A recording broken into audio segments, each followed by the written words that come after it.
Gale of registration, 10 ministers quit cabinet to run for political office. Sultan of Sokoto, Governor Tambuwal, condemned killing of student accused of blasphemy. And on the foreign scene, United Arab Emirates President Khalifa bin Zayed Al Nahyan has died. Hello and welcome to Trust TV News Update. I am Ibrahim Yusuf.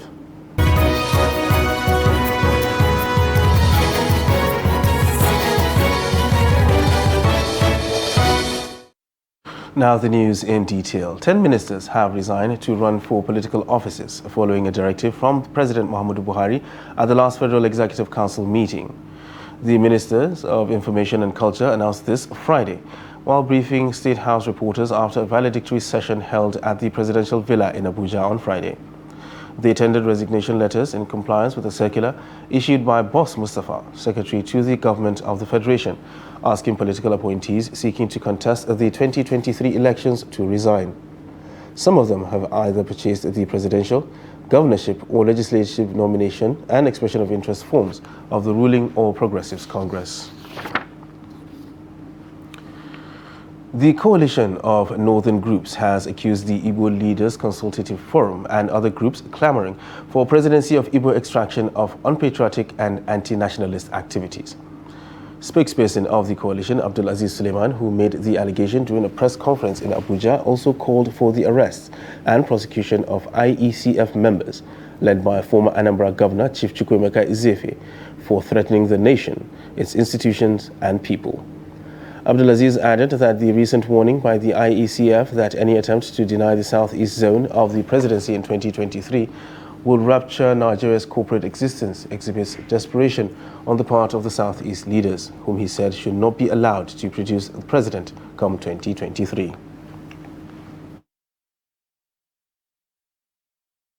Assets have escalated unchallenged across Southeast communities. Igbo elders openly threatened to take unfriendly action against Igbos who are secretly or openly working against the political interests of the Southeast region, and its ambition to produce an Igbo aspirant in 2023, and even promised to place a curse on any Igbo politician that accepts to be running mate to any candidate that may emerge from the north. The Igbo resort to long practice tactics in the form of attacks on northerners and against agents and symbols of the federal government of Nigeria in the southeast have deepened the fears that the Igbo cannot and should never be trusted with presidential power, and rendered their renewed desperation for Igbo presidency suspect.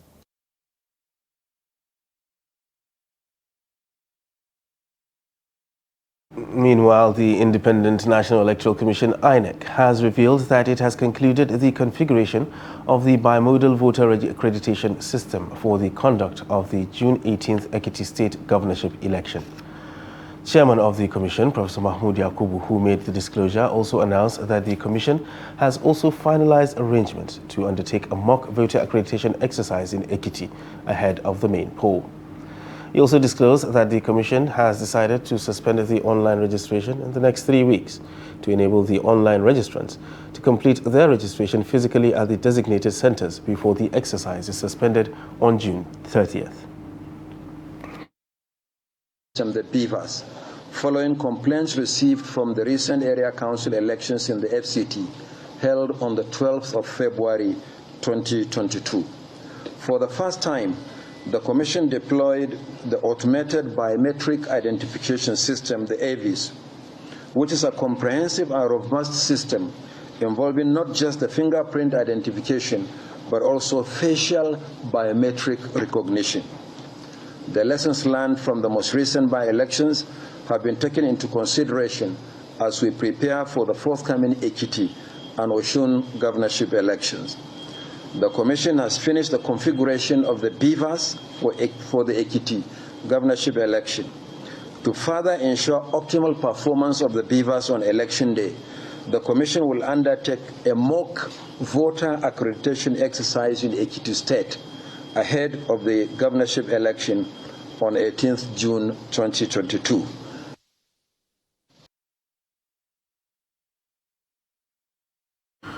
And the INEC Resident Electoral Commissioner in Zamfara State, Professor Saidu Babura, has appealed to relevant authorities to sensitize eligible persons who have not registered to do so to enable them participate in the 2023 general election. Babura made the appeal while briefing journalists in Gusau, the Zamfara State capital, on the sidelines of the ongoing continuous voters registration in the state. He hinted that 341,040 had registered online, while 69,815 had completed their online registration. The report. The Independent National Electoral Commission in Zamfara State is calling on residents of the state from 18 years and above to leverage on the online and physical voters registration to enroll themselves in the voter registration ahead of the 2023 general election.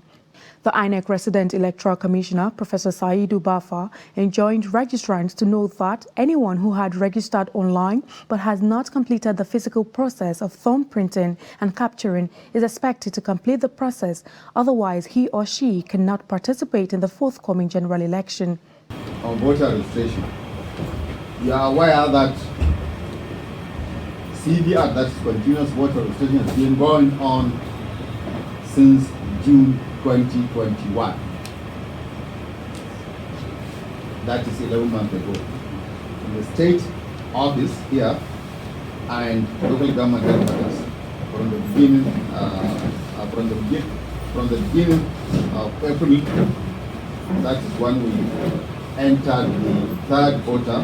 He urged the political parties to notify the Commission in the state of their scheduled dates and venues of their party primaries in order for the Commission to monitor the process in line with the 1999 Constitution as amended and Electoral Act 2022.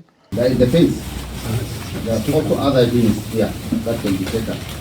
And even on the field, there are other points that can be captured and covered.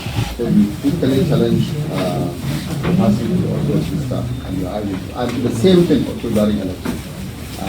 We would make a special provision for that. The Zamfara INEC revealed that no sensitive electoral materials were burned in the fire incident that razed the INEC office in Kaura Namoda local government area of the state recently, even though the entire building was substantially burned. Now to matters of security, where the police in Edo State arrest a mother of 4 with a human skull, suspected to be for ritual purposes. The Edo State Police Command Thursday paraded 15 other suspected criminals over various offences in Benin City. Nafisa Bello reports. Parading the suspects at the police headquarters in Benin City, the Edo State capital, the police public relations officer, SP Kotangs Bello, briefed newsmen on the various offences allegedly committed by the suspects who were arrested for criminal activities ranging from cultism, armed robbery, thumb vandalization, to sale of human parts. And it's within this commitment and is our leadership style that the command recorded this success and arrested these various criminals that they have seen, ranging from vault and grave robbers who specialize in breaking graves, removed a corpse in the grave and disseminate some of the parts of this corpse. We also have some arrested cultists who conspired among themselves to either kill, maim, or cause body injury to members of the general public. The mother of 4, Josephine Adu, who deals on traditional items in one of the major markets in Benin City, and her accomplice, a herbalist, Oyegoke Olushola, narrated their involvement in the alleged crime. She disclosed how she bought the human skull for 8,000 naira and sold it for 40,000 naira. That February, come meet me. Say, Mama, beg, they waiting on my pan do. I say, what be that? I say, what be that? Say, I want a pan bag, come. I said, that is dangerous. He say, you know, if he put me for Wahala, that is February. When me cause on Monday now, I did my So the bring police come they arrest me. Say like me say the woman before I fed the night say I don't know am. But when I reach station, no, I don't get choice again. That make me call again say let me buy am first. They say how much I say buy am. Then I say 8,000. The Edo State Commissioner of Police, Abu Tuyaru, has however assured of the command's renewed commitment to rid the state of criminal elements while working within the ambit of the law to protect lives and property of the citizens. Nafisa Bello, Trust TV News, Benin. The Sultanate of Council of in Sokoto has condemned the killing of a female student at the Shehu Shagari College of Education. According to the police, Deborah Samuel, a Level 2 student, was accused of making a social media post that blasphemed Prophet Muhammad. The police said the students forcefully removed the victim from the security room where she was hidden by the school authorities, killed her, and burnt the building. Videos on social media show men stoning and flogging a motionless body draped in a red attire. Reacting to the statement, the state governor, Aminu Tambuwal, condemned the act, saying those behind it must face justice. Everything is being done by the security agencies to fish out those that are behind this dastardly act, and they will be accordingly prosecuted as provided by law. Let me further appeal to our students that we must not develop or imbibe the habit of taking law onto our hands. It is important that whenever and if there is any issue that one or some people are not comfortable with, they report such to constituted authority. Meanwhile, mobile policemen, a 47 MPF squad operating along Galadima axis of Giwa local government area, arrested a councillor of Soba local government area, Abdul Adamu Kinkiba, with a AK-47 gun. Sources report that the suspected councillor was arrested while carrying the gun on a motorcycle on his way to Galadimawa. Kinkiba is the current councillor in Soba local government area of Kaduna State. According to a vigilante member in the area, the suspect said the gun was given to him by somebody he could not remember to deliver to another person he says he did not know his name. In a telephone interview, the council chairman, Soba local government area, Engineer Suleiman Yahaya Richifa, confirmed that the suspect is the current councillor representing Kinkiba ward.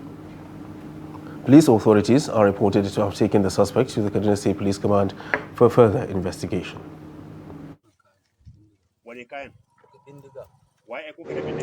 To be honest, I don't know who I'm supposed to deliver it to. I don't even know his name. I was only told when I get to Galadima Junction, there's a bridge where I will stop and someone will pick it up from me.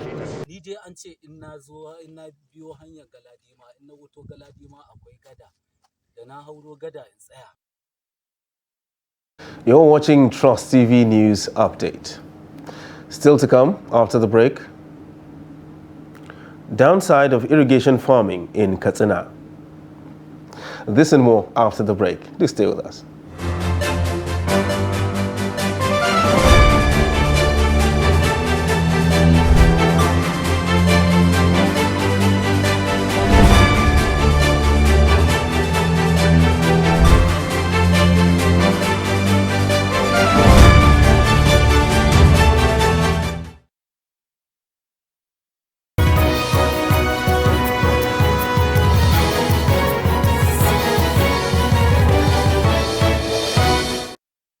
Welcome back, and thanks for staying with us on Trust TV News Update. Now a look at our top stories. 10 ministers have resigned to run for political offices following a directive from President Muhammadu Buhari at the last Federal Executive Council meeting. And moving on to more news now, clerics have called for more actions from the government to secure the release of the victims of the Kaduna-Abuja train attack. The clerics at the interfaith prayer organized by Jam'iyyar Matan Arewa in Kaduna said only a genuine approach could bring an end to insecurity challenges in the country. The report. The interfaith prayer was attended by clerics and people from different faiths to pray for the release of the victims of Abuja-Kaduna train attack who have been in captivity for more than a month. The president of Jamiar Matang Arewa, Rabi Saulawa, says the interfaith prayers became necessary in order to seek for divine intervention to secure the release of the victims. I'm on the forefront of this, trying to solve this problem, because we realize it's a socio-economic, ethnic problem. And if you don't solve it this way, if you want to solve it militarily, it will only get worse. So we want the government to be proactive, to consult with people who are genuinely looking for this situation. This is no time for blaming other people. It's time to come together and see how that we get out of this problem. Chairman, Christian Association of Nigeria, Kaduna State Chapter, harped on the need for government to deploy contemporary measures for addressing security challenges and the release of the victims, while Islamic scholar Sheikh Abubakar Gumi maintained his earlier position that a military approach would not address the security challenges but consultations and negotiations. I've always tell people who care to listen that democracy is about, or governance is about protecting lives and properties. If you don't protect me, even if you build everything for me, I can use them because they are not useful to me. So protection of lives and property becomes the most ideal thing we want today in Nigeria. We need two things: freedom and protection of lives and properties. We need to work together, Christian, Muslim, and everybody in Nigeria. Evil triumph because people are divided. But the day people become united, evil will not triumph. I think what evil does is that it will come to my house and my brother would think it is me. When it goes to him, I would think it is him. It will go to another person, he will think it is different people. But when we all come together, we can stop evil, because these people are not spirits. We can see them, we know them, some people know them, but people are just afraid. And that's why I always tell government, when you begin to relate with people, there are people out there who can honestly tell you the truth of this matter. For a month now, since terrorists attacked Kaduna-Abuja train and abducted many passengers on board, the families of the victims have been crying for the release of their loved ones who are still in the hands of their abductors. The Nigeria Center for Disease Control, NCDC, says the center, in collaboration with the Lagos State and Delta State Ministries of Health, is investigating the incident of monkeypox in Nigeria. The Director General, NCDC, Dr. Ifedayo Adetifa, in a press release on Thursday, said the investigation will also beam its searchlight on the south-south region of Nigeria, which has so far recorded the highest number of cases, to determine ways of curtailing the spread. Adetifa said that the NCDC will be coordinating and in collaboration to strengthen the country in capacity to prevent and detect, respond to monkeypox cases in the country.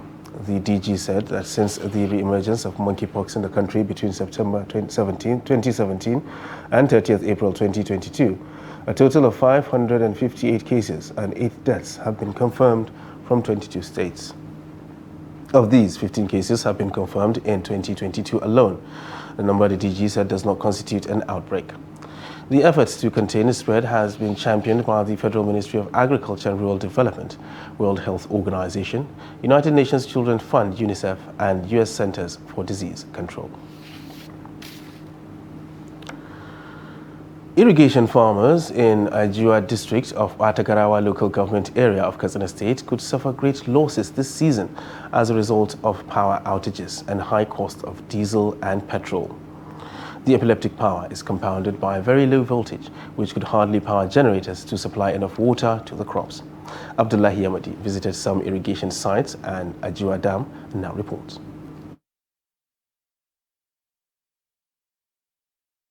Farmers here have planted crops such as wheat, rice, tomatoes, pepper, and other vegetables with high hopes of a bumper harvest.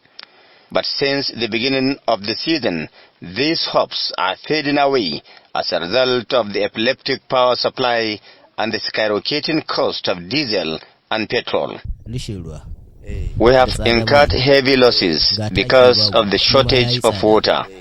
There is no diesel to power our generators to supply water to crops, which have now dried off. Farming at Ajua Dam is a year-round activity, a situation that guarantees food security, employment generation, and self-reliance. but these power interruptions are technically sacking majority of the farmers from their farms and businesses. I have lost a lot. Crops worth millions of naira have dried off. Rice, wheat and tomatoes have dried off. I lost cassava worth about 3 million naira. In fact, we lost crops worth 20 million naira. This is how the farms looked when Trust Television visited some few weeks ago. The story is that of a barren land, empty and deserted. The farmers are confused about what to do or what will happen next, as most of them are indebted to banks, individuals and other financial institutions. The only success story is to those who are fortunate to have their farms close to the dam or any water point good enough to have access to frequent water supply. I did not get anything this season. We have been having good time, but this year, due to water shortage, our rice, wheat and other crops were destroyed. The manager, Ajia Water Works, has a different story other than what the farmers are saying. Water treatment plant is being written, not irrigation. Only for treatment and human consumption and animal consumption, not for irrigation purpose. I can refer you to GVA and SAPK. That is where we have a water canal being constructed for irrigation. But in Ajo, we don't have that facilities here. This unfortunate situation calls for early planning and implementation, as well as adequate support from the authorities concerned to avert a reoccurrence of this colossal waste. Abdullahi Ismayamadi, Trust Television News, Kazana. Meanwhile, Ilorin, the Kwara State capital, is now to have 5 new urban expansion and satellite areas as part of its new 20-year master plan. This was disclosed as the public presentation of the draft master plan. The report. Kwara State was created in 1967 with Ilorin as the state's capital. It had its first master plan as the capital in 1976. The master plan expired 21 years ago, and the population of Ilorin keeps growing without commensurate planning. This explains why a new master plan to reposition the capital city for the next 21 years is now being finalized. At a public presentation to the draft, Governor Abdurrahman Abdulrazak says the master plan, is necessary to drive physical development. The role of a master plan is sustainable development cannot be overemphasized. It's what dictates the pattern of fiscal development in any society with serious consequences for sustainable living. In the draft master plan, Ilorin, the capital city, is expected to have 5 new urban expansion and satellite areas in order to decongest the metropolis. This can only happen with the provision of necessary infrastructural facilities in the proposed satellite towns. Since that time, we've discussed with the technical committee, and they recommended that we use a hybrid approach, a mixture between the satellite nodes and asymmetric expansion, some growth attached to the city and other growth outside in satellites. The Ilorin Master Plan has been designed to improve the standard of living of the populace and make the city a tourist destination by making it more attractive to both local and foreign investors. The new Ilorin Master Plan is expected to take care of the land use, transportation, solid waste management, power and economy, as well as other social infrastructure. And now for a look at the foreign scene, where President Sheikh Khalifa bin Zayed Al Nahyan of the United Arab Emirates is dead. The state news agency WAM reports this on Friday morning. Commenting on the tragic news, Abu Dhabi Crown Prince Mohammed bin Zayed Al Nahyan said the UAE lost a righteous son, a leader. The ministry announced the 40 days of mourning with flags at half-mast from Friday, with work suspended in the public and private sector for the first 3 days. Sheikh Khalifa took over as the UAE's second president in November 2004. He succeeded his father as the 16th ruler of Abu Dhabi. And with that, we wrap up Trust TV News Update for this hour. Don't forget you can subscribe and follow us across all our social media platforms. I am Ibrahim Yusuf. Thanks for joining us.